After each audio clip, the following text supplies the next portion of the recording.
சின்ன செங்குளவிக்கும் பெரிய கருவண்டுக்கும் சண்டை ஃபைட் நடக்குது பாருங்க.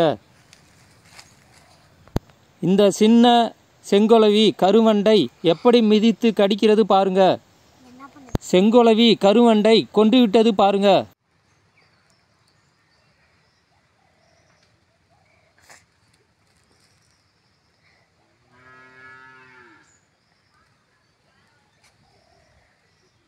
இங்க பாருங்க, சின்ன செங்குளவி சாப்பிடுவதற்கு பெரிய கருவண்டை தனது வீட்டிற்கு இழுத்து செல்கிறது.